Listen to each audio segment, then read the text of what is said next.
یہ بات ہے 14 شعبان کی۔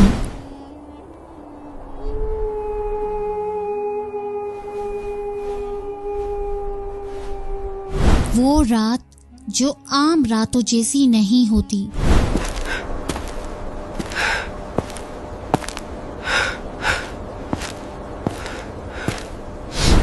یہ وہ لمحہ ہوتا ہے جب زمین خاموش ہوتی ہے اور آسمان بولنے لگتا ہے۔ چاندنی صرف روشنی نہیں بکھیرتی بلکہ فیصلے لے کر اترتی ہے۔ ہوا میں ایک ایسا بوجھ ہوتا ہے جسے دل محسوس کرتا ہے مگر زبان بیان نہیں کر پاتی۔ اس رات نام لکھے جاتے ہیں، کچھ زندگی کے اور کچھ موت کے۔ کچھ لوگ اگلے سال ہمارے ساتھ ہوں گے اور کچھ صرف یادوں میں رہ جائیں گے۔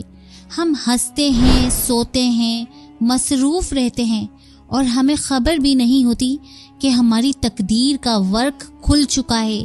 یہ وہ رات ہے جب سوال صرف یہ نہیں ہوتا کہ کون جائے گا بلکہ یہ ہوتا ہے کیا اس فہرست میں کہیں ہمارا نام بھی تو نہیں ہے۔ یہی ہے 14 شعبان کی رات۔ اب سنتے ہیں وہ کہانی جو آسمان میں لکھی جاتی ہے اور زمین پر پوری ہوتی ہے۔ ایک خاموش رات ہوتی ہے جب چاند کی روشنی ساری زمین پر پھیل کر ایک پرسرار سا ماحول بناتی ہے۔ آج کی رات اس خاموشی میں بھی ایک عجیب شور ہے۔ ہوا میں سردی کی چھپی ہوئی سرگوشی اور دل میں ایک عجیب سی تجسس بیدار ہوتی ہے۔ ہوا کا رخ بتا رہا ہے کہ کوئی بڑا فیصلہ ہونے والا ہے۔ آسمان پر کچھ خاص لکھا جا رہا ہوتا ہے، کچھ نام جو ہمارے علم سے کہیں دور ہوتے ہیں۔ وہاں اوپر ہم سب کی تقدیر لکھی جا رہی ہے۔ یہ وہ رات ہوتی ہے جب انسانوں کے مقدر کا فیصلہ ہوتا ہے۔ نہ جانے اگلے لمحے میری قسمت میں کیا لکھا ہے۔ سورج غروب ہوتے ہی کائنات کا ایک نیا باب کھلنے لگا ہے۔ سورج ڈوب گیا،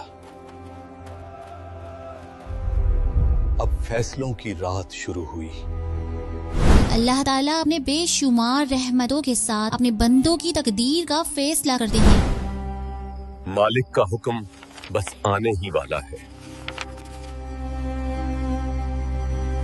جو لوگ اگلے سال انتقال کرنے والے ہوتے ہیں ان کے نام آسمان پر لکھے جاتے ہیں۔ اس سال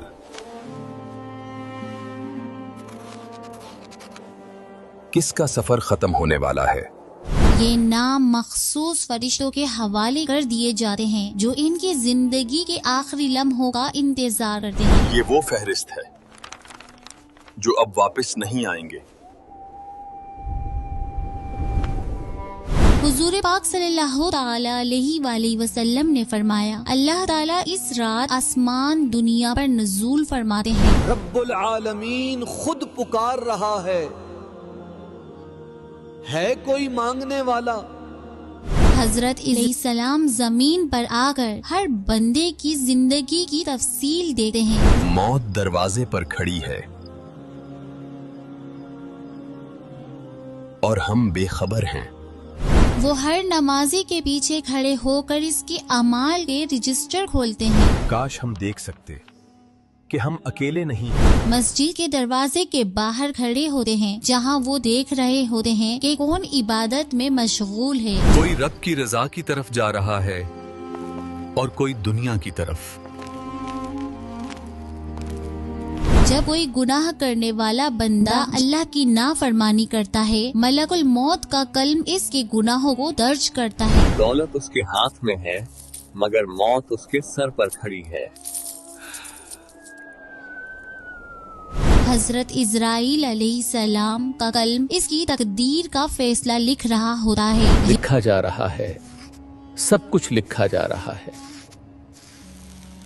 یہ منظر انتہائی ہولناک ہوتا ہے۔ انسان کا دل خوف اور توبہ کی طرف مائل ہو جاتا ہے۔ وہ روحیں جو اس دنیا سے رخصت ہو چکی ہیں اپنے پیاروں کے گھروں میں واپس آتی ہیں۔ کیا تمہیں میری کمی محسوس ہوتی ہے؟ ان روحوں کے دلوں میں ایک سوال ہوتا ہے، کیا میرے پیارے مجھے یاد کر رہے ہیں؟ کیا مجھے بھلا دیا گیا؟ جب کسی کے گھر میں ایک مدھم دعا کی آواز آتی ہے تو یہ روحیں سکون میں ڈوب جاتی ہیں۔ تیری دعا میرے لیے ٹھنڈی ہوا بن گئی۔ یہ روحیں اپنے پیاروں کے ساتھ ایک غیر مرئی رشتہ برقرار رکھتی ہیں۔ میں دور ہوں مگر تمہارے دل کے پاس ہوں۔ یہ روحیں اس رات اپنے پیاروں کے گھروں میں داخل ہو کر خاموشی سے انہیں دیکھتی ہیں۔ کیا ہمیں معلوم ہے کہ ان مرنے والوں میں ہمارا نام بھی لکھا جا چکا ہے؟ اس لسٹ میں کہیں میرا نام تو نہیں؟ گزشتہ شبان میں ہمارے جو عزیز ہمارے ساتھ ہے وہ اب جا چکے ہیں۔ پچھلے سال وہ یہیں تھا، آج مٹی کے نیچے ہے۔ یہ لمحے ہمیں یاد دلاتے ہیں کہ زندگی کتنی عارضی ہے۔ کوئی نہیں جانتا کہ اگلے سال ہماری بھی زیر زمین دفن ہونے کی باری آ جائے۔ میرا ٹھکانہ بھی یہی گڑھا ہے۔ انسان کے تمام اعمال چاہے نیک ہو یا بد اس رات آسمان کی طرف اٹھائے جاتے ہیں۔ میرے اعمال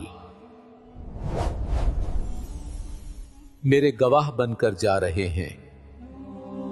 حضرت عائشہ صدیقہ رضی اللہ تعالی عنہ نے حضور پاک صلی اللہ تعالی علیہ وآلہ وسلم کو اتنی طویل عبادت کرتے دیکھا کہ وہ حیران ہو گئے۔ ساری رات صرف رب کی رضا کے لیے۔ جو بھی اس رات میں سچے دل سے توبہ کرتا ہے اللہ اس کے گناہوں کو معاف کر دیتے ہیں۔ یا اللہ،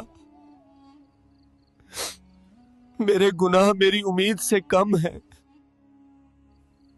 جو بندہ اس رات میں صدقہ دیتا ہے اسے بے شمار انعامات سے نوازا جاتا ہے۔ یہ صدقہ میری بلاؤں کو ٹال دے۔ اللہ دلوں کو پاک کرتے ہیں۔ آج میں نے سب کو معاف کیا تاکہ تو مجھے معاف کرے۔ اور ان کی زندگیوں میں ایک نیا روحانی آغاز ہوتا ہے۔ یا رب، اگلے سال تک ہمیں اپنی امان میں رکھنا، آمین۔